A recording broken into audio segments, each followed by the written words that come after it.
ജീവമൊഴി കാൽവരിനാഥന്റെ സ്നേഹമൊഴി തിരുനിറത്താൽ ജീവനേകും യേശുനാഥന്റെ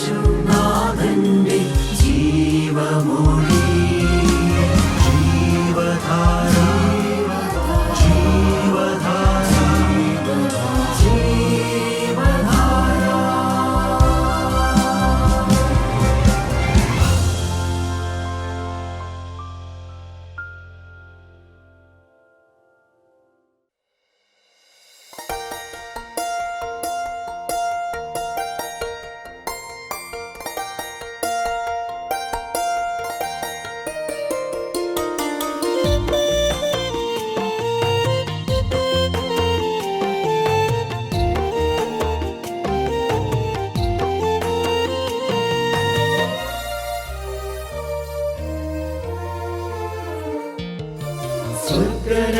സ്വർഗരാജനിരൂപണമെൻ ഹൃദയവാഞ്ചയാം ദൈവദൂതർ കൂട്ടത്തിൽ എൻ സ്നേഹിതരെ കാണാം.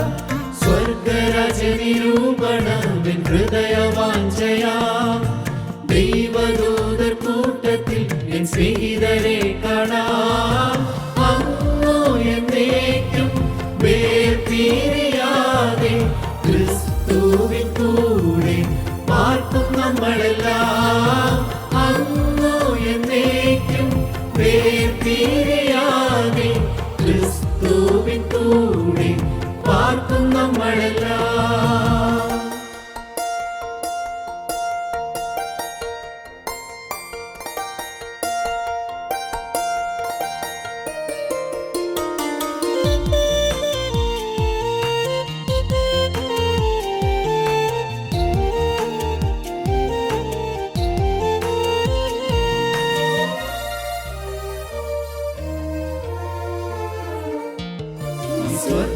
സ്വർഗരാജ്യമാകുവൻ വാഗ്ദത്ത നാടതിൽ എന്നാത്മാവെന്നു വീഴിപ്പാൻ കാക്ഷിക്കുന്നു എന്നിൽ.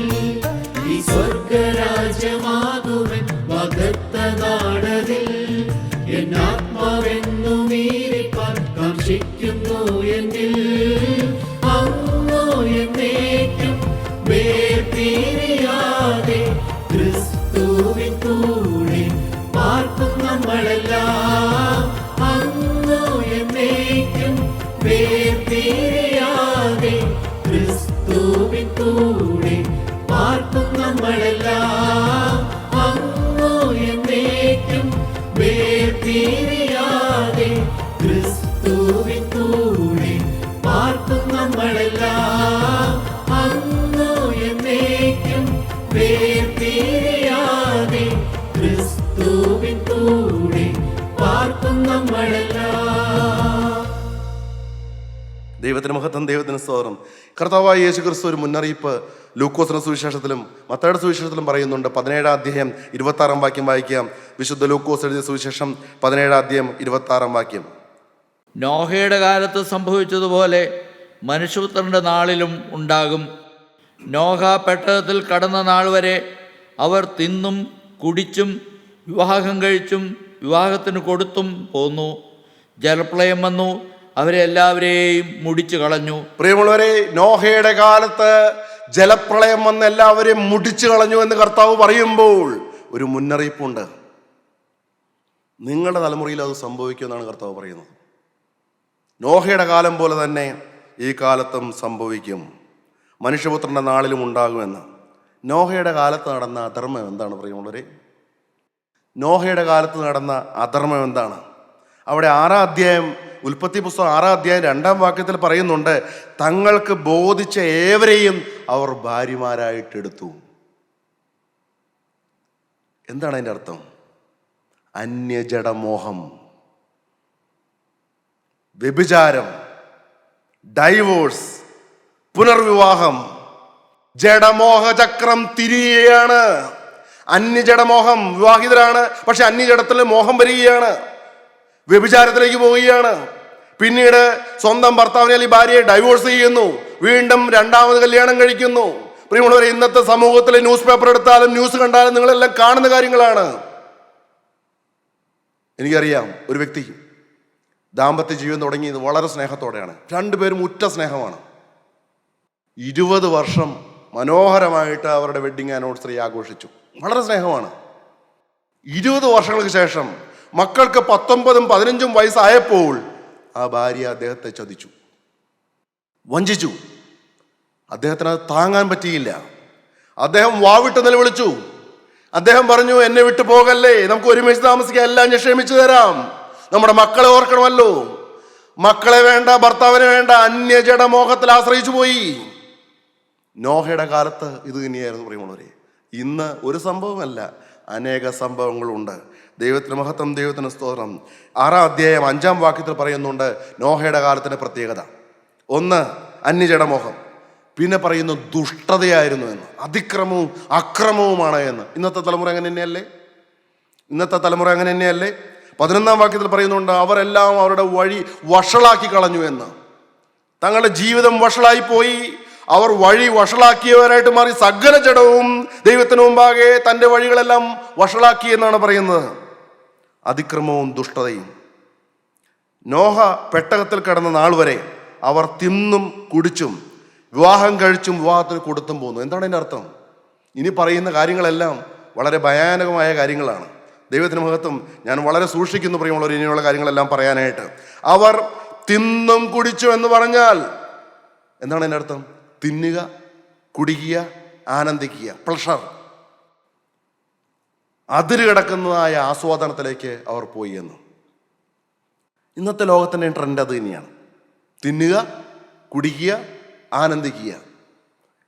ഒരായുസല്ലേ ഉള്ളൂ, ഒരു ജീവിതമല്ലേ ഉള്ളൂ, എന്തിനു നഷ്ടപ്പെടുത്തണം? നമുക്കിതെല്ലാം അനുഭവിക്കാൻ വേണ്ടിയിട്ടല്ലേ ഇതെല്ലാം തന്നിരിക്കുന്നതെന്ന് പറഞ്ഞുള്ള ചിന്താഗതി, ഹെഡോണിസം എന്നാണ് പറയുന്നത്. ഹെഡോണിസ്റ്റ് ചിന്താഗതി പലരും തെറ്റായിട്ട് ധരിച്ചിട്ടുണ്ട്. എപ്പിക്യൂറിയൻ ചിന്താഗതിയാണ് തിന്നുക, കുടിക്കുക, ആനന്ദിക്കുക എന്നുള്ളത്. അല്ല പ്രിയമുള്ളവരെ, എപ്പിക്യൂറിയൻ ചിന്താഗതി അത് മനസ്സിൻ്റെ സമാധാനവും വേദനയുടെ അഭാവമുള്ള സുഖമായ ജീവിതമാണ്. എങ്കിൽ പോലും തിന്നുക, കുടിക്കുക, ആനന്ദിക്കുക എന്നുള്ളതല്ല, നിയന്ത്രിതമായ ലളിതമായ ഒരു ജീവിതം നയിക്കുക എന്നുള്ളൂ എപ്പിക്യൂറിയൻ ചിന്താഗതിയുടെ പ്രത്യേകത. എന്നാൽ ഹെഡോണിസ്റ്റുകളുടെ ചിന്താഗതിയാണ് തിന്നുക, കുടിക്കുക, ആനന്ദിക്കുക. അന്നത്തെ കാലത്ത് ഉണ്ടായിരുന്നു. യേശു ക്രിസ്തു ജനിക്കുന്നേക്ക് 3500 വർഷങ്ങൾക്ക് മുമ്പ് ദൈവം ജലപ്രളയത്താൽ ലോകത്തെ മുടിക്കുന്നതായ കാലഘട്ടത്തിൽ പാപം ഇങ്ങനെ തന്നെയായിരുന്നു. എന്നാൽ ഇന്ന് ഞാൻ ചിന്തിക്കുകയാണ്, അതിനേക്കാൾ എത്രയോ ഭയാനകമായ പാപങ്ങളാണ്. വിവാഹം കഴിച്ചും വിവാഹത്തിന് കൊടുത്തും പോകുന്നു എന്ന് പറയുമ്പോൾ നമ്മൾ തെറ്റിദ്ധരിക്കും. വിവാഹം കഴിക്കുന്നതിന് എന്താ തെറ്റ്? വിവാഹത്തിന് നമ്മുടെ പെൺമക്കൾ കൊടുക്കുന്നതിന് എന്താണ് തെറ്റ്? അല്ല പ്രിയരേ, വിവാഹത്തെക്കുറിച്ചല്ല. വിവാഹം മാന്യമാണ്, കിടക്ക നിർമ്മലമാണ്, അത് പരിശുദ്ധമാണ്, അത് പരിശുദ്ധ പാവനമാണ്, അത് ദൈവം അനുവദിച്ചതാണ്. ദൈവം തന്നെ നമുക്ക് അനുഗ്രഹമായിട്ട് തന്ന കാര്യമാണ് വിവാഹം കഴിക്കുക എന്നുള്ളത്. അത് വിലക്കേണ്ട ആവശ്യമില്ല. അന്ത്യകാലത്തിൽ പലരും വിവാഹം വിലക്കുമെന്ന് മുന്നറിയിപ്പുണ്ട്. വിവാഹം വിലക്കേണ്ട ആവശ്യമില്ല, അത് ദൈവം അനുഗ്രഹിച്ചു തന്നതാണ്. നിങ്ങൾ സന്താന പുഷ്ടിയുള്ളവരായിട്ട് പെരുകുവനെന്നാണ് കർത്താവ് പറഞ്ഞിരിക്കുന്നത്. ഏതെന്നോട്ടത്തിൽ നിന്ന് പുറത്താക്കുന്നതിന് മുമ്പേ ദൈവം അനുഗ്രഹിച്ചതാണ് വിവാഹം. എന്നാൽ വിവാഹം കഴിച്ച് വിവാഹത്തിന് കൊടുത്തും പോകുന്നതെന്ന് പറയുന്നത് അത് പാർട്ട്ണർ സ്വാപ്പിംഗ് ആണ്. എന്താണ് എൻ്റെ അർത്ഥം? പങ്കാളികളെ മാറുന്നു, പങ്കാളികളെ വെച്ചു മാറുന്നതായ ഭയാനകമായ പാപം. പാർട്ട്ണർ സ്വാപ്പിംഗ് എന്നും വൈഫ് സ്വാപ്പിംഗ് എന്നെല്ലാം പറയും. അത് ഹീനമായ കാര്യമാണ്. തങ്ങൾക്ക് ബോധിച്ച ഏവരെയും ഭാര്യമാരായിട്ട് എടുത്തെന്ന് പറയുന്നില്ലേ, അത് ഏറ്റവും ഹീനമായ കാര്യമാണ്. ദൈവത്തിന് മഹത്വം. 2022 കോട്ടയം ജില്ലയിൽ 7 പേരെ പോലീസ് അറസ്റ്റ് ചെയ്തു. കേരളത്തിൽ നടന്ന സംഭവമാണ് പറയുന്നത്. 7 പേരെ പോലീസ് അറസ്റ്റ് ചെയ്തു. അവർ വൈഫ് സ്വാപ്പിംഗ് റാക്കറ്റിലെ അംഗങ്ങളാണ്. ജീവിത പങ്കാളിയെ വെച്ചു മാറുന്ന റാക്കറ്റിലെ അംഗങ്ങളാണ്. പോലീസ് അന്വേഷിച്ചപ്പോഴാണ് പോലീസ് പോലും ഞെട്ടിപ്പോയത്. വാട്സാപ്പിലും ഫേസ്ബുക്കിലും ഇൻസ്റ്റഗ്രാമിലും ഉള്ള ചില ഗ്രൂപ്പുകൾ ഇങ്ങനെയുള്ള റാക്കറ്റിൽപ്പെട്ടവരാണ്. 2000 വ്യക്തികളാണ് അതിൽ മെമ്പർഷിപ്പ് എടുത്തിരിക്കുന്നതെന്ന്. 1000 ദമ്പതികളാണ് കേരളത്തിൽ കോട്ടയത്തും എറണാകുളത്തും ആലപ്പുഴയിലുമായിട്ട് നടക്കുന്ന ഈ ഗ്രൂപ്പുകളിൽ മെമ്പർഷിപ്പ് എടുത്തിരിക്കുന്നത് എന്ന് 2022 നടന്ന സംഭവമാണ്. പ്രിയമുള്ളവരെ, എത്ര അധപ്പതിച്ചു പോയി നോക്കൂ. ഞാനിത് പറയാനുള്ള കാര്യം, ഇതിൻ്റെ ഗൗരവം നിങ്ങൾ മനസ്സിലാക്കണം. യേശു 2ാമത് വരാറായി എന്ന് പറയുമ്പോൾ പലരും ഒരു കെട്ടുകഥ പോലെ കേട്ടിട്ട് പോവുകയാണ്. പ്രിയമുള്ളവരെ, ഈ ലോകം ഏറ്റവും ഹീനമായ കാര്യങ്ങളിലേക്ക് പോയിക്കൊണ്ടിരിക്കുകയാണ്. ഒരു വിശുദ്ധനായ ദേവദാസൻ പറയുമായിരുന്നു, ഫേസ്ബുക്ക് വേണ്ട. എന്നിട്ട് ആ ദേവദാസൻ തന്നെ പറയും, നിങ്ങൾ എന്നെ പഴഞ്ചൻ എന്ന് വിളിച്ചോളൂ, ഞാൻ കേട്ടുകൊള്ളാം, പക്ഷെ അത് വേണ്ട മക്കളെ, അത് വേണ്ട വേണ്ട എന്ന് യുവാക്കന്മാരുടെയും യുവതികളോടെല്ലാം പറയുന്നത് ഞങ്ങൾ കേട്ടിട്ടുണ്ട്. ദൈവത്തിന് മഹത്വം പറയുമുള്ളവരെ, സൂക്ഷിക്കുക എന്നാണ് ഞങ്ങൾ പറയുന്നത്. മാതാപിതാക്കന്മാരുടെ ഒരു കാര്യം ചോദിക്കട്ടെ, നിങ്ങളുടെ മക്കൾ ഏതിലെല്ലാം മെമ്പേഴ്സാണെന്ന് നിങ്ങൾക്കറിയാമോ? ഏതിലെല്ലാം മെമ്പേഴ്സാണ് എന്ന് നിങ്ങൾ സൂക്ഷിക്കാൻ പ്രിയമുള്ളവരെ. ഒരുപക്ഷെ നിങ്ങൾ കൂട്ടായ്മയിൽ വരുന്നവരായിരിക്കാം, എന്നാൽ നിങ്ങളുടെ മക്കൾ ഡേറ്റിംഗ് ആപ്പുകളിൽ മെമ്പേഴ്സ് ആണോ എന്ന് നിങ്ങൾ ചിന്തിക്കുക. എന്താണ് ഡേറ്റിന് പോവുക, ഡേറ്റിങ്ങിന് പോവുക എന്ന് പറഞ്ഞാൽ ഇതൊന്നും നിങ്ങൾക്ക് പരിചിതമായിരിക്കില്ല. പക്ഷെ നിങ്ങൾ അറിയണം, നിങ്ങൾ അതിനകത്ത് മെമ്പർഷിപ്പ് എടുക്കാൻ വേണ്ടിയിട്ടല്ല, പക്ഷെ നിങ്ങളുടെ മക്കൾ അതിലേക്ക് പോകുന്നുണ്ടോ എന്ന് നിങ്ങൾ സൂക്ഷിക്കണം പ്രിയമുള്ളവരെ. മക്കളെ കണ്ണുടച്ച് വിശ്വസിക്കുന്നവരാണ് നമ്മൾ, കാരണം നമ്മുടെ ചോരയല്ലേ, നമ്മുടെ മക്കളല്ലേ. പക്ഷെ സൂക്ഷിക്കുക, അവരെ സ്നേഹമുണ്ടെങ്കിൽ നിങ്ങൾ സൂക്ഷിക്കുക. ദൈവത്തിന് മഹത്വം. പലരും അതിനകത്തെല്ലാം മെമ്പർഷിപ്പ് എടുത്തിരിക്കുകയാണ്. പണ്ട് നമ്മുടെ നാട്ടിലെല്ലാം ഇപ്പോഴും ഉണ്ട്, പെണ്ണ് കാണാൻ വേണ്ടിയിട്ട് ചെറുക്കന്മാർ ഓരോ വീടുകളിലും ചെല്ലും, എന്നിട്ട് പെണ്ണ് കണ്ട് നടക്കും. എൻ്റെ ഇച്ചാസനെങ്ങാണ്ട് 100 കണക്കിന് പെണ്ണുങ്ങളെ കണ്ടിട്ടാണ് അവസാനം കല്യാണം കഴിച്ചതെന്ന് ഞാൻ കേട്ടിട്ടുണ്ട്. പ്രിയമുള്ളവരെ, ഈ ഓരോ വീടുകളിലും ചെന്ന് പെണ്ണിനെ അന്വേഷിച്ച് അവിടുത്തെ വിരുന്നെല്ലാം ആസ്വദിച്ച് തിരികെ പോരുന്നു. ഇഷ്ടപ്പെട്ട കെട്ടും ഇല്ലെങ്കിൽ ഇല്ല. പക്ഷെ വിദേശത്തെല്ലാം ഇപ്പോൾ അതിന് പകരമായിട്ട് അവർ ഏതെങ്കിലും പബ്ലിക് പ്ലേസിലോ റെസ്റ്റോറൻറ്റിലോ ചെന്ന് അവരെ ഡേറ്റിന് പോവുക എന്നാണ് പറയുക. തമ്മിൽ അറിയുവാൻ വേണ്ടിയിട്ട്, സംസാരിക്കാൻ വേണ്ടിയിട്ട്, അടുത്തറിയാൻ വേണ്ടിയിട്ടെല്ലാമായിട്ട് അങ്ങനെ ചെല്ലാറുണ്ട്. എന്നാൽ അത് ഏറ്റവും ഹീനമായ കാര്യത്തിലേക്ക് പോവുകയാണ്. ഡേറ്റിംഗ് എന്ന് പറഞ്ഞ് ഒരുമിച്ച് യാത്ര ചെയ്യുവാൻ, ഒരുമിച്ച് താമസിക്കുവാൻ, ഒരുമിച്ച് ചാറ്റ് ചെയ്യുവാൻ, മണിക്കൂറുകൾ രാത്രിയിൽ ചാറ്റ് ചെയ്യുക, എന്നിട്ട് അവസാനം വേറൊരു വാക്കാണ് തേച്ചു ഇട്ടിട്ട് വേറെ ആളെടുക്കെ പോയി. ഏറ്റവും ഹീനമായ കാര്യങ്ങൾ ഇന്ന് നടമാടുകയാണ്. വായിക്കാം, ലൂക്കോസിന്റെ സുവിശേഷം 17 അധ്യായമാണ്, 26 വാക്യം വായിക്കാം. 26 വാക്യം. നോഹയുടെ കാലത്ത് സംഭവിച്ചതുപോലെ മനുഷ്യപുത്രൻ്റെ നാളിലും ഉണ്ടാകും. നോഹ പെട്ടകത്തിൽ കടന്ന നാൾ വരെ അവർ തിന്നും കുടിച്ചും വിവാഹം കഴിച്ചും വിവാഹത്തിന് കൊടുത്തും പോന്നു. ജലപ്രളയം വന്നു, അവരെ എല്ലാവരെയും മുടിച്ചു കളഞ്ഞു. ജലപ്രളയം വന്ന് അവരെല്ലാവരും മുടിച്ചു കളഞ്ഞു. നശിച്ചു പോകും, നശിപ്പിക്കും ദൈവം. അധർമ്മം പ്രവർത്തിക്കുന്നവരെ നിങ്ങൾ ഒരു നാളും അറിഞ്ഞിട്ടില്ല എന്ന് പറയുവാൻ തക്കവണ്ണം ദൈവം നശിപ്പിച്ചു കളയും. ദൈവത്തിന് മഹത്വം. എന്നാൽ ദൈവം നോഹയോട് എന്ത് പറഞ്ഞെന്ന് അറിയാമോ? അന്നത്തെ കാലത്ത് 7 അധ്യായം 1 വാക്യത്തിൽ പറയുന്നുണ്ട്, ഞാൻ നിന്നെ ഈ തലമുറയിൽ എൻ്റെ മുമ്പാകെ നീതിമാനായിട്ട് കണ്ടിരിക്കുന്നു. ഞാൻ നിന്നെ ഈ തലമുറയിൽ എൻ്റെ മുമ്പാകെ നീതിമാനായിട്ട് കണ്ടിരിക്കുന്നു. പ്രിയമുള്ളവർ, ഈ ലോകം മുഴുവനും അശുദ്ധിയിലേക്കും മ്ലേച്ഛതകളിലേക്കും അഴുക്കിലേക്കും പോയപ്പോൾ ഒറ്റയ്ക്കൊരു വിശുദ്ധൻ, ഒരാൾ നീതിമാനായിട്ടുണ്ട്. ആ നീതിമാനുള്ളത് കൊണ്ട് ആ വ്യക്തിയെ നശിപ്പിക്കാൻ പറ്റുമോ? ദൈവം ലോകം നശിപ്പിച്ചു, പക്ഷെ നീതിമാനെ മാത്രം രക്ഷിക്കുകയാണ്. അവനോട് ചേർന്ന് നിൽക്കുന്ന അവൻ്റെ ഭാര്യയെയും അവൻ്റെ മക്കളെയും അവൻ്റെ മരുമക്കളെയും രക്ഷിക്കുകയാണ്. ദൈവത്തിന് മഹത്വം. 8 പേർ മാത്രമേ ജലപ്രളയത്തിൽ രക്ഷപ്പെട്ടുള്ളൂ. ബാക്കി എല്ലാവരും നശിച്ചു. ഭൂചരജന്തുക്കളെല്ലാം, സമുദ്രത്തിലെ ജീവജാലങ്ങളല്ല, ഭൂചരജന്തുക്കളെല്ലാം നശിച്ചു പോയി. പറയുമ്പോൾ എല്ലാവരും ദൈവം നശിപ്പിച്ചു കളഞ്ഞു. ദൈവത്തിന് മഹത്വം. ലൂക്കോസിന്റെ സുവിശേഷം തന്നെ 17 അധ്യായം 28 വാക്യം വായിക്കാം. ലോത്തിന്റെ കാലത്ത് സംഭവിച്ചതുപോലെയും തന്നെ അവർ തിന്നും കുടിച്ചും കൊണ്ടും വിറ്റും നട്ടും പണിതും പോന്നു. എന്നാൽ ലോത്ത് സോദോം വിട്ട നാളിൽ ആകാശത്തു നിന്ന് തീയും ഗന്ധകവും പെയ്ത് എല്ലാവരെയും മുടിച്ചു കളഞ്ഞു. എല്ലാവരെയും മുടിച്ചു കളഞ്ഞു. പ്രിയമുള്ളവരെ, ആ ദേശം സൊദോമും ഗൊമോറ എന്ന് പറയുന്ന ആ ദേശങ്ങൾ, പ്രിയമുള്ളവരെ, ദൈവം നശിപ്പിച്ചു. എങ്ങനെയാണ് നശിപ്പിച്ചത്?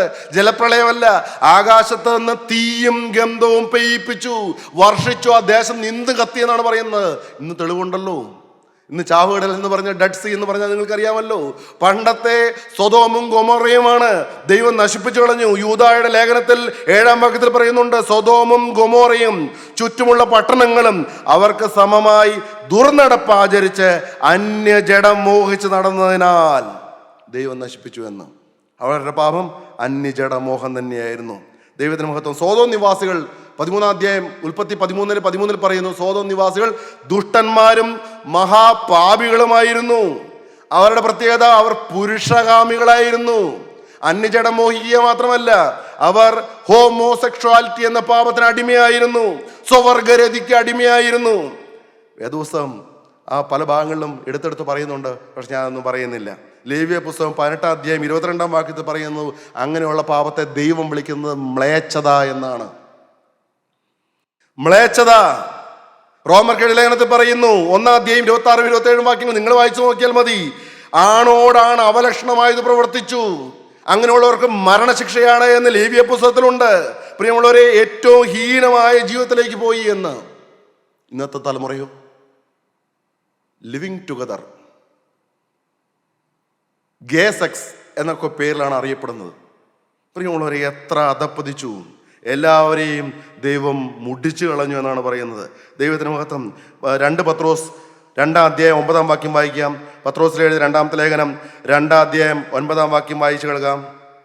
കർത്താവ് ഭക്തന്മാരെ പരീക്ഷയിൽ നിന്ന് വിടുവിപ്പാനും നീതികെട്ടവരെ വിശേഷാൽ മലിനമോഹം കൊണ്ട് ജഡത്തെ അനുസരിച്ച് നടക്കുകയും കർത്തൃത്വത്തെ നിന്ദിക്കുകയും ചെയ്യുന്നവരെ തന്നെ ന്യായവിധി ദിവസത്തിലെ ദണ്ഡനത്തിനായി കാപ്പാനും അറിയുന്നുവല്ലോ. പ്രിയമുള്ളവരെ, ഭയങ്കരമായ ഒരു ന്യായവിധി വരാൻ പോവുകയാണ്.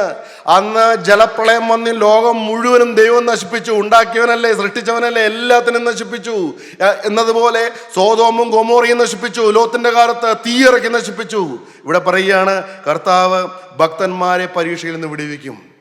ഭക്തന്മാരെ ദൈവം വിടുവിക്കും.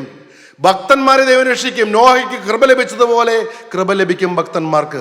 പ്രിയമുള്ളവരെ, നിങ്ങൾ ഇതെല്ലാം പറയുമ്പോൾ നിങ്ങൾ പ്രാർത്ഥിക്കണം, എൻ്റെ കർത്താവേ, ഈ വ്യഭിചാരവും ദോഷമുള്ളതായ തലമുറയിൽ, ഏറ്റവും വൃത്തികെട്ട ഹീനമായ പാപങ്ങളിലേക്ക് പോകുന്ന തലമുറയിൽ ദൈവം നോക്കുമ്പോൾ എന്നെ എങ്ങനെയാണ് കാണുന്നത്? നോഹയെ കണ്ടതുപോലെ നീതിമാനായിട്ട് കാണുമോ? എൻ്റെ കുടുംബത്തെ എങ്ങനെയാണ് കാണുന്നത്? നമ്മളെക്കുറിച്ച് മാത്രം ചിന്തിച്ചാൽ പോരാ പ്രിയമുള്ളവരെ. നമ്മളെ വിശ്വസിച്ച് നമ്മുടെ കൂടെ ഇറങ്ങിപ്പോകുന്ന ജീവിത പങ്കാളിയെ, നമ്മളെ രക്തമായ നമ്മുടെ മക്കളെ നമുക്ക് ചിന്തിക്കണ്ടേ? ഇവിടെ ലോത്തിൻ്റെ കാര്യം പറയുമ്പോൾ എനിക്കൊരു ഭയമുണ്ട്. എന്താണെന്നറിയാമോ? അവിടെ നോഹയെയും കുടുംബത്തെ രക്ഷിച്ച ദൈവം ലോത്തിനെയും കുടുംബത്തെയും രക്ഷിക്കുവാനും വേണ്ടിയിട്ട് ദൈവം ശ്രമിച്ചു. നിനക്ക് വേണ്ടപ്പെട്ടവരെയൊക്കെ നീ ചേർത്തോ? നിനക്ക് ആരാണുള്ളത്? നിന്റെ ഭാര്യയെ, മക്കൾക്ക് വിവാഹം നിശ്ചയിച്ചിരിക്കുന്നവരെല്ലാം നീ ചേർത്തോ? നിനക്ക് വേണ്ടപ്പെട്ടവരെല്ലാം ചേർത്തോ? ജീവരക്ഷയ്ക്കായിട്ട് ഓടിപ്പോവുക, ഞാൻ ഈ ദേശം നശിപ്പിക്കാൻ പോവുകയാണ്. ലോത്തും ശ്രമിച്ചു. അമ്മായിപ്പൻ കളി പറയുന്നു എന്ന് പറഞ്ഞ് അധർമ്മികളായ മരുമക്കളാകാൻ പോകുന്നവർ നശിച്ചു പോയി. ലോത്തിൻ്റെ ഭാര്യ ഉണ്ടല്ലോ, ലോത്തിൻ്റെ ഭാര്യ, അവൾ നശിച്ചു. അവൾ ഉപ്പ് തൂണായി പോയി. ജീവരക്ഷയ്ക്കായി പുറകോട്ട് നോക്കരുന്നല്ലേ പറഞ്ഞത്? ഈ ലോത്ത് എവിടെ നിന്നാ ഭാര്യനെ എടുത്തത്? സൊദോമിൽ നിന്നാണ് എടുത്തത്. സൊദോം ഗൊമോറ എന്ന പട്ടണത്തിൽ നിന്നാണ് എടുത്തത്. അധർമ്മികളുടെ ഇടയിൽ വസിച്ചപ്പോൾ അവളുടെ ഉള്ളിലേക്ക് അധർമ്മം കയറി. നീതിമാനായ ലോത്ത് എന്ന് പത്രോസിലെ ലേഖനത്തിൽ പറയുന്നുണ്ട്.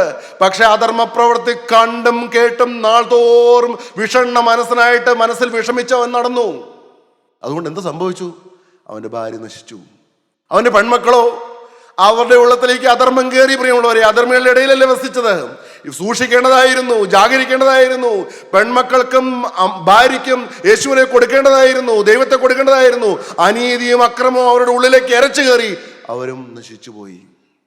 അതുകൊണ്ടാണ് പത്രോസിലെ പറയുന്നത്, അധർമ്മികളുടെ വഞ്ചനയിൽ കുടുങ്ങിപ്പോകാതെ വീണു പോകാതെ സൂക്ഷിക്കണം. എത്ര വലിയ ഭക്തനാണെന്ന് പറഞ്ഞാലും തന്നിൽക്കുന്നു തോന്നുവൻ വീഴാതിരിപ്പാൻ സൂക്ഷിക്കട്ടെ.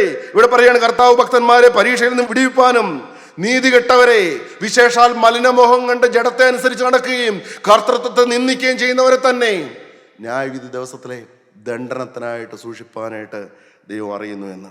ദൈവത്തിന് മൊത്തം ന്യായവിധിയിൽ ദണ്ഡനം വരുമെന്ന് വായിക്കാം. പത്രോസിൽ എഴുതിയ 2-ാമത്തെ ലേഖനം 6 മുതൽ 8 വരെയുള്ള വാക്യങ്ങൾ നമുക്ക് വേണ്ടിയിട്ട് ദൈവം ഒരു ദൃഷ്ടാന്തം പറഞ്ഞിരിക്കുകയാണ്. പരിശുദ്ധാത്മാവ് പത്രോസിലൂടെ ഒരു ദൃഷ്ടാന്തം, ഒരു എക്സാമ്പിൾ പറഞ്ഞിരിക്കുകയാണ്. വായിക്കാം. സോദോം ഗോമോറ എന്ന പട്ടണങ്ങളെ ഭസ്മീകരിച്ച് ഉന്മൂലനാശത്താൽ ന്യായം വിധിച്ച് മേലാൽ ഭക്തിയിട്ട് നടക്കുന്നവർക്ക് ദൃഷ്ടാന്തമാക്കി വയ്ക്കുകയും അധർമ്മികളുടെ ഇടയിൽ വസിച്ചിരിക്കുമ്പോൾ നാൾതോറും അധർമ്മപ്രവൃത്തി കണ്ടും കേട്ടും തൻ്റെ നീതിയുള്ള മനസ്സിൽ നൊന്ത് അധർമ്മികളുടെ ഇടയിൽ വസിച്ചിരിക്കുമ്പോൾ നമ്മൾ സൂക്ഷിക്കണം. നമ്മുടെ ചുറ്റിനും അധർമ്മികളാണ്, നമ്മുടെ ചുറ്റിനും പാപികളാണ്, മലിനമോഹത്തിന്റെ പിന്നാലെ നടക്കുന്നവരാണ്, ജഡത്തെ നിന്ദിക്കുന്നവരാണ്, കർത്തത്തെ നിന്ദിക്കുന്നവരാണ്. അങ്ങനെയുള്ള അധർമ്മികളുടെ ഇടയിൽ വസിച്ചിരിക്കുമ്പോൾ നാൾ തോറും അധർമ്മ പ്രവൃത്തി കണ്ടും കേട്ടും തൻ്റെ നീതിയുള്ള മനസ്സിൽ നൊന്ത് അവരുടെ ദുഷ്കാമ പ്രവൃത്തികളാൽ വലഞ്ഞുപോയ നീതിമാനായ ലോത്ത്. വലഞ്ഞുപോയി എന്നാണ് പറയുന്നത്. ദൈവത്തിന് മഹത്വം. നാം ഇന്ന് അധർമ്മികളുടെ ഇടയിലാണ്. നാൾ തോറും അധർമ്മ പ്രവൃത്തികൾ കണ്ടും കേട്ടും ന്യൂസ് പേപ്പറിലൂടെയും TV ചാനലുകളിലൂടെയും അധർമ്മ പ്രവൃത്തി കണ്ടും കേട്ടിരിക്കുകയാണ്. നമ്മുടെ നീതിയുള്ള മനസ്സിൽ നോവ് വരുന്നുണ്ടോ? ആത്മാക്കളെക്കുറിച്ചുള്ള ഭാരമുണ്ടോ എന്നാണ് ചോദ്യം. അബ്രഹാം സൊദോമും ഗൊമോറയും നശിപ്പിക്കാതിരിക്കാൻ വേണ്ടിയിട്ട് അബ്രഹാം ദൈവത്തോട് പ്രാർത്ഥിക്കുന്നുണ്ട്, യാചിക്കുന്നുണ്ട്. 50 നീതിമാന്മാരുണ്ടെങ്കിൽ ആ ദേശത്തെ നീ നശിപ്പിക്കുമോ? ഇല്ല, ഞാൻ നശിപ്പിക്കുകയില്ല. അല്പം കഴിഞ്ഞപ്പോൾ അബ്രഹാമിന് തന്നെ സംശയം. ലോത്ത് ആ ദേശത്ത് പോകുമ്പോൾ 50 നീതിമാന്മാരെ സമ്പാദിച്ചിട്ടുണ്ടാകുമെന്നാണ് അബ്രഹാമിന്റെ പ്രതീക്ഷ. വീണ്ടും ചോദിക്കുകയാണ്, 45 നീതിമാന്മാർ ആ ദേശത്തുണ്ടെങ്കിൽ? വീണ്ടും പറയുകയാണ് 40, 30, 20. അവസാനം പറയുകയാണ്, ദൈവമേ എന്നോട് കോപിക്കരുതേ, ബലഹീനായി ഞാൻ വീണ്ടും ചോദിച്ചോട്ടെ, 10 നീതിമാന്മാരുണ്ടെങ്കിൽ ആ ദേശത്തെ നശിപ്പിക്കുമോ? ദൈവം പറഞ്ഞു, ഇല്ല, ഞാൻ നശിപ്പിക്കുകയില്ല. ലോത്ത് ആ ദേശത്ത് പോയപ്പോൾ, അവിടെ പോയി താമസിച്ചപ്പോൾ അബ്രഹാം പോലും വിചാരിച്ചു അവിടെ 10 നീതിമാന്മാരെങ്കിലും ലോത്ത് സമ്പാദിക്കാതിരിക്കുകയില്ല എന്ന്. ലോത്തും ലോത്തിൻ്റെ ഭാര്യയും 2 പേര്, 2 പെൺമക്കൾ 4 പേര്. പെൺമക്കൾക്ക് വിവാഹ നിശ്ചയം ചെയ്തിരിക്കുന്നതായ മരുമക്കളാകാൻ പോകുന്നവർ അപ്പോൾ 6ആയി. അവരുടെ മാതാപിതാക്കന്മാർ 10 പേരായി. സ്വന്തം കുടുംബത്തിൽ തന്നെ 10 പേരെ സമ്പാദിക്കാമായിരുന്നു. ഒരാളെപ്പോലും നേടാൻ ആ വ്യക്തിക്ക് കഴിഞ്ഞില്ലല്ലോ. പിന്നെ എന്തുകൊണ്ടാണ് പത്രോസ് അദ്ദേഹത്തെ നീതിമാൻ എന്ന് വിളിക്കുന്നത് എനിക്ക് അറിയാൻ പാടില്ല. അത് വിശ്വാസത്താലുള്ള നീതീകരണമാണ്. അവൻ ദൈവത്തിൽ വിശ്വസിച്ചു, അത് അവന് നീതിയായിട്ട് കണക്കിട്ടു. പക്ഷെ അവന് കുടുംബം മുഴുവൻ നശിച്ചു. സഹോദര, നിന്റെ ഉള്ളിലുള്ള ലോകസ്നേഹം നിന്റെ ജീവിത പങ്കാളിയെ, നിന്റെ മക്കളെ നശിപ്പിക്കാനുള്ള സാധ്യതയുണ്ട്. നിന്നെ ദൈവമാക്കിയിരിക്കുന്ന ദേശത്ത്, നിന്റെ ബന്ധുക്കളുടെ ഇടയിൽ എത്ര നീതിമാന്മാരെ നീ സമ്പാദിച്ചു? എത്ര പേർക്ക് വചനം കൊടുത്തു? നീതിയുള്ള മനസ്സിൽ നോവ് വരുന്നുണ്ടോ സഹോദര? ആത്മാക്കളെക്കുറിച്ചുള്ള ദാഹം ഇന്ന് എത്ര സുവിശേഷന്മാർക്കുണ്ട്? നീ വലിയ കൂട്ടായ്മക്കാരനായിരിക്കും, ക്ഷമിക്കണേ. എൻ്റെ വാക്കുകൾ പരുഷമാകുന്നുണ്ടെങ്കിൽ ക്ഷമിക്കണമേ. അല്ലയോ സഹോദര, അല്ലയോ പിതാവേ, അങ്ങ് വലിയ കൂട്ടായ്മക്കാരനായിരിക്കും. നാളുകളുടെയും വർഷങ്ങളുടെയും 50, 75 വർഷങ്ങളുടെ പാരമ്പര്യമെല്ലാം പറയാനുണ്ടാകുമായിരിക്കും. എന്നാൽ ദൈവത്തിൻ്റെ ചോദ്യം ഇതാണ്, നിന്നെ ഈ ദേശത്താക്കിയിട്ട് നീ എത്ര ആത്മാക്കളെ നേടി? എവിടെ നിന്റെ ജീവിത പങ്കാളി? എവിടെ നിന്റെ മക്കൾ? മക്കൾക്ക് വേണ്ടി ഓല കണ്ണുനീരൊഴുക്കുക. യെരൂശലേം പുത്രിമാരെ, നിങ്ങൾ എന്നെ ചൊല്ലിക്കരയേണ്ടെന്ന് കർത്താവ് പറഞ്ഞു. നിങ്ങളെയും നിങ്ങളുടെ മക്കളെയും ചൊല്ലിക്കരുവിൻ. എത്ര അപ്പന്മാരും എത്ര അമ്മമാരും ഉപവസിച്ച് പ്രാർത്ഥിക്കുന്നുണ്ട്, കരഞ്ഞ് പ്രാർത്ഥിക്കുന്നുണ്ട്. നിങ്ങളുടെ ഏറ്റവും വലിയ ആവശ്യമായിട്ടത് വരുന്നുണ്ടോ? നിങ്ങളുടെ കുടുംബം രക്ഷപ്പെടണം. നിങ്ങളുടെ ഭക്തി മാത്രം പോരാ എന്നാണ് പറയുന്നത്. ഈ ദേശത്തെ ദൈവം നശിപ്പിക്കാൻ പോവുകയാണ്. ഈ ലോകം അവസാനിക്കാൻ പോവുകയാണ്. ആകാശത്തും തീയും ഗന്ധവും ഇറങ്ങി സൊദോമും ഗൊമോറയും നശിപ്പിച്ചതായ ദൈവം പറയുന്നു, ഈ ലോകം അവസാനിക്കും. ലോത്തിന്റെ ഭാര്യയെ ഓർത്തുകൊള്ളുക. എന്നാൽ പ്രിയമുള്ളവർ, നിങ്ങൾ മുമ്പ് കൂട്ടി അറിഞ്ഞിരിക്കുകൊണ്ട് അധർമ്മികളുടെ വഞ്ചനയിൽ കുടുങ്ങി സ്വന്തം സ്ഥിരത വിട്ട് വീണു പോകാതിരിപ്പാൻ സൂക്ഷിപ്പിനെന്ന്. ദൈവത്തിന് മഹത്വം, ദൈവത്തിന് സ്തോത്രം. അധർമ്മികളുടെ ഇടയിൽ നിന്ന് വേർപെട്ടിരിപ്പിനെന്ന് കൊരിന്ത്യർക്ക് എഴുതിയ 2-ാമത്തെ ലേഖനം 6-ാം അധ്യായം 14 മുതലുള്ള വാക്യങ്ങളിൽ പറയുന്നുണ്ട്. അധർമ്മികളുടെ അവരുടെ നടുവിൽ നിന്ന് പുറപ്പെട്ട വേർപെട്ടിരിപ്പിനെന്ന്. പ്രിയമുള്ളവരെ, ദൈവത്തിന് മഹത്വം. ഈ ലോകം വിട്ട് ഓടാനല്ല അവിടെ പറയുന്നത്. അവരുടെ ഇടയിൽ നിന്ന് പുറപ്പെട്ട വേർപെട്ടിരിപ്പിനെന്ന് പറഞ്ഞാൽ അവിശ്വാസികളുമായിട്ട് ഇണയില്ല, പിണ കൂടരുത്. നീതിക്കും അധർമ്മത്തിനും തമ്മിൽ എന്തോ ഒരു ചേർച്ച, ഇരുളിലും വെളിച്ചത്തിനും തമ്മിൽ എന്തോ ഒരു കൂട്ടായ്മ. നമ്മുടെ ഹൃദയം അവരുമായിട്ട് പറ്റിച്ചേരരുത്. ഒരു വേർപാട് വേണം, അല്ലെങ്കിൽ ലോകം നമ്മുടെ ഉള്ളിലേക്ക് കയറാനായിട്ട് സാധ്യതയുണ്ട്. വചനം പിന്നെയും പറയുന്നുണ്ട്, തീത്തോസിന് ലേഖനം എഴുതുമ്പോൾ, നിങ്ങൾ വീട്ടിൽ വായിച്ചാൽ മതി, ദൈവത്തിന് മതി, ഇപ്പോൾ വായിക്കാൻ സമയമില്ല. തീത്തോസിന് ലേഖനം എഴുതുമ്പോൾ 3-ാം അധ്യായം 3 മുതലുള്ള 5 വരെയുള്ള വാക്യങ്ങൾ വായിക്കണം. മുമ്പേ നാമും ഈ വകക്കാരായിരുന്നു, നാമും അധർമ്മക്കാരായിരുന്നു, അന്യോന്യം പകിക്കുന്നവരും നാനാമോഹങ്ങൾക്കും ഭോഗങ്ങൾക്കും അധീനരായിരുന്നു. എന്നാൽ നമ്മുടെ രക്ഷിതാവായ ദൈവത്തിൻ്റെ ദയയും മനുഷ്യപ്രീതിയും ഉദിച്ചപ്പോൾ അവൻ നമ്മെ നാം ചെയ്ത നീതിപ്രവർത്തികളല്ല, തൻ്റെ കരുണപ്രകാരം അത്രേ രക്ഷിച്ചത്. അതാണ് നമ്മൾ ആദ്യം ചിന്തിച്ചത്. അധർമ്മം മോചിച്ചും പാവം ക്ഷമിച്ചും കിട്ടുക, അതാണ് ഏറ്റവും വലിയ ഭാഗ്യം. ഒന്നിലും അഭിമാനിക്കാനില്ല. നമ്മൾ ഈ വകക്കാർ തന്നെയായിരുന്നു. നിങ്ങളുടെ കഴിഞ്ഞ കാല ജീവിതത്തിലേക്ക് നോക്കൂ. ഏതെല്ലാം പാപത്തിൻ്റെ അടിമകളായിരുന്നു, ഏതെല്ലാം ഹീനമായ പാപം ചെയ്തവരായിരുന്നു, എന്തെല്ലാം മലീമസമായ പാപങ്ങൾ ചെയ്തവരല്ലായിരുന്നു. എന്നാൽ നമ്മുടെ അധർമ്മങ്ങൾ മുഴുവനും മോചിച്ചു തന്നിരിക്കുകയാണ്. പ്രിയമുള്ളവരെ, നിങ്ങളിപ്പോൾ ഏറ്റു പറയാൻ വല്ല പാപങ്ങളുമുണ്ടെങ്കിൽ ഈ വചനം കേൾക്കുന്ന സമയത്ത് തന്നെ ഏറ്റു പറയണം. നിങ്ങളാരും അലക്ഷ്യമാക്കല്ലേ, നിങ്ങൾ അവഗണിച്ച് കളയല്ലേ. ഒരു പക്ഷേ നിങ്ങൾ ഡ്രൈവ് ചെയ്തുകൊണ്ടിരിക്കുമ്പോഴായിരിക്കും ഈ വചനം കേൾക്കുന്നത്, അല്ല ചായ കുടിച്ചുകൊണ്ടിരിക്കുമ്പോഴായിരിക്കും നിങ്ങൾ ഈ വചനം കേൾക്കുന്നത്. നിങ്ങൾ എപ്പോഴും ഭയഭക്തിയോടുകൂടി വചനം കേൾക്കുമ്പോൾ നിങ്ങൾ തീരുമാനിക്കാതിരിക്കാൻ മറക്കരുതേ. ദൈവത്തിന്റെ പരിശുദ്ധാത്മാവ് ആലോചന വരുമ്പോൾ, കർത്താവേ, ഒരു നാളിൽ ഞാൻ ഈ വകക്കാരനായിരുന്നു, ഇതിൻ്റെ എല്ലാം എൻ്റെ മക്കളുടെയും മക്കളുടെ മേലും എല്ലാം വരാൻ സാധ്യതയുണ്ട്. ഈ പാപത്തിൻ്റെ വേര് കർത്താവേ ക്ഷമിക്കണമേ. മാത്രമല്ല, ഞാൻ മുഖാന്തരം എൻ്റെ കുടുംബത്തിലേക്ക് ഈ ബാധ ഒന്നും വരാതെ വണ്ണം സൂക്ഷിക്കണമേ എന്ന് അവനെ അധർമ്മികളുടെ കൂട്ടത്തിലെന്ന് എഴുതിയിരിക്കുന്നതിന് എന്നിൽ നിവൃത്തി വരണമെന്ന് കർത്താവ് പറഞ്ഞു.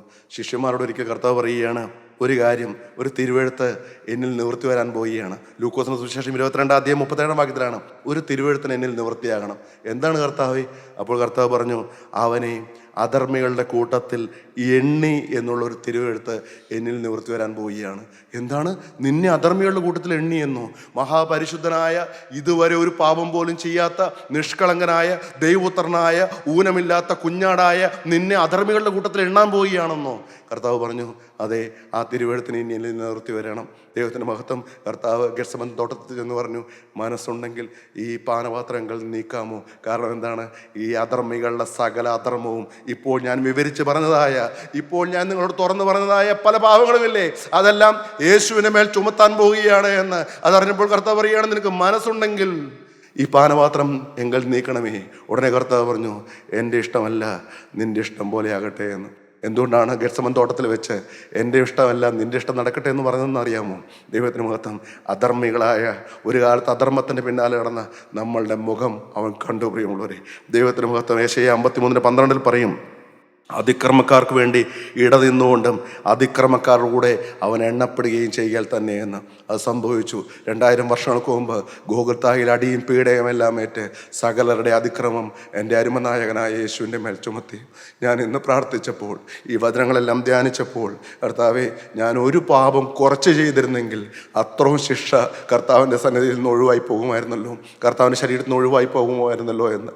ഒരു പാപം ഒന്ന് കുറച്ച് ചെയ്തിരുന്നെങ്കിൽ. ഇന്ന് നിങ്ങളോട് വചനം പറയുന്നു, ഞാൻ ഒരു അധർമ്മക്കാരനായിരുന്നു, ഒരു അധർമ്മിയായിരുന്നു, പാപിയായിരുന്നു പ്രിയമുള്ളവരെ.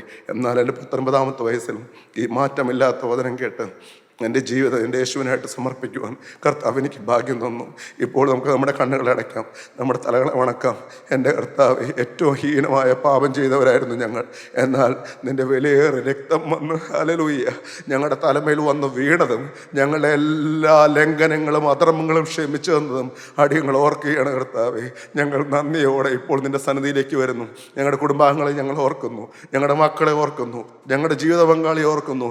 ഈ ലോകം അതിൻ്റെ മ്ലേച്ഛതയിൽ തിങ്ങി നിറഞ്ഞു പോകുമ്പോൾ കർത്താവെ, ഒരു നീതിമാനായിട്ട് ഞങ്ങൾക്ക് നിൽക്കണം. അനേക നീതിമാന്മാരെ ഞങ്ങൾക്ക് സമ്പാദിക്കണം. അതിനായിട്ട് ഞങ്ങളുടെ ജീവിതം ഇപ്പോൾ സമർപ്പിക്കുകയാണ് കർത്താവെ. ഞാനും എൻ്റെ കുടുംബവുമോ ഞങ്ങൾ യഹോവയെ സേവിക്കും. ഒരു വ്യത്യസ്തനായിട്ട് ഞങ്ങൾ ജീവിക്കും കർത്താവെ. ഇതുവരെ ജീവിച്ചതുപോലെയല്ല, പുതിയൊരു ജീവിതം ഞങ്ങൾ നയിക്കുവാൻ വേണ്ടിയിട്ട് ഇപ്പോൾ തീരുമാനം പറയുകയാണ്. എൻ്റെ പാപങ്ങൾ മുഴുവനും നിൻ്റെ മേൽ ചുമത്തി. നീ അടികൊണ്ടു, നീ തുപ്പലേറ്റു, നീ പീഡിപ്പിക്കപ്പെട്ടു കർത്താവെ. ഇതാ ഇവിടെ ഒരു മഹാപാപി ഇരുന്നുകൊണ്ട് പറയുകയാണ് കർത്താവെ, ഇന്നു മുതൽ ഞാൻ നിൻ്റെ വകയായിട്ട് ജീവിച്ചു കൊള്ളാം. ഹല്ലേലൂയ. യേശുവേ, നിൻ്റെ വിലയ രക്തം കൊണ്ട് എന്നെ കഴുകണമേ കർത്താവെ. എൻ്റെ കുടുംബത്തെ ഓർക്കണമേ.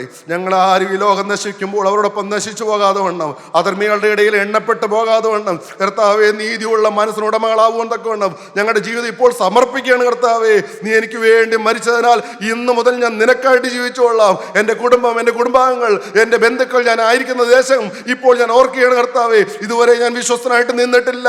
എന്നാൽ കർത്താവേ, നിന്റെ ആണിപ്പാടുള്ള കരം എൻ്റെ ശിരസിന്മേൽ ഒന്ന് വെക്കാമോ? നിന്റെ വിലയേറെ രക്തം കൊണ്ട് എന്നെ ഒന്ന് കഴുകാമോ? എൻ്റെ പേര് ജീവന്റെ പുസ്തകത്തിൽ എഴുതാമോ? എന്നെ, എൻ്റെ കുടുംബത്തെ നീ ഒന്ന് രക്ഷിക്കാമോ? Hallelujah, hallelujah, hallelujah. ഇപ്പോൾ ഞങ്ങൾ നിന്നോട് നിലവിളിക്കട്ടെ കർത്താവേ. അധർമ്മക്കാരുടെ കൂട്ടത്തിൽ നിന്നെ എണ്ണിയല്ലോ കർത്താവേ. ഞങ്ങളാണ് അതിന് കാരണക്കാർ. അതുകൊണ്ട് ഇപ്പോൾ ഞങ്ങൾ നിന്റെ മുമ്പാകെ വന്ന് പറയുകയാണ് കർത്താവേ, ഇന്ന് മുതൽ ഞങ്ങളൊരു വിശുദ്ധ ജീവിതം നയിച്ചുകൊള്ളാം. ഇന്ന് മുതൽ ഒരു വിശുദ്ധ ജീവിതം നയിച്ചുകൊള്ളാം. നീ രണ്ടാമത്തെ വരവ് വരുമ്പോൾ വിശുദ്ധന്മാരോടൊപ്പം എടുക്കപ്പെടുവാൻ തക്കവണ്ണം ഞങ്ങളെ തന്നെ ഇപ്പോൾ സമർപ്പിക്കുകയാണെങ്കിൽ പ്രാർത്ഥിക്കാം. സ്നേഹവാനായ ദൈവമേ, വാഴ്ത്തപ്പെട്ട കർത്താവേ, ഇന്ന് ഈ സമയം ഞങ്ങൾ അങ്ങേ സ്തുതിക്കുന്നു, സ്തോത്രം ചെയ്യുന്നു. ഇന്ന് നിന്റെ വചനം കേട്ട മക്കളെ ഓരോരുത്തരെയും നീ അനുഗ്രഹിക്കണമേ. അവരുടെ തലമേൽ നിന്റെ ആണിപ്പാടുള്ള കരം വെക്കണമേ. ജീവിതത്തിൽ സമർപ്പണമെടുത്ത ഓരോ മക്കളുടെ തലമേലും നിന്റെ ആണിപ്പാടുള്ള കരം വെക്കണമേ. അവരെ അനുഗ്രഹിക്കണമേ. അവരുടെ സങ്കട വിഷയങ്ങൾ നീ അറിയുന്നല്ലോ കർത്താവേ. അവരുടെ വേദനാ വിഷയങ്ങൾ നീ അറിയുന്നല്ലോ കർത്താവേ. അവരുടെ രോഗവിഷയങ്ങൾ നീ അറിയുന്നല്ലോ കർത്താവേ. നിന്റെ ആണിപ്പാടുള്ള കരം അവരുടെ സമർപ്പണത്തിൽ മേൽ വെച്ച് നീ അവർക്ക് സൗഖ്യം കൊടുക്കണമേ. അവരെയും അനീതിയെല്ലാം മാറ്റി നീതിമാന്മാരാക്കണമേ. നിന്റെ രക്തത്താൽ അവരെ കഴുകണമേ. സകലതും ഞങ്ങൾക്കായി ജന്മച്ച യേശുവിന്റെ നാമത്തിൽ ചോദിക്കുന്നു. കൃപയുടെ ഘട്ടത്തിൽ മാറാകണമേ. ആമേൻ.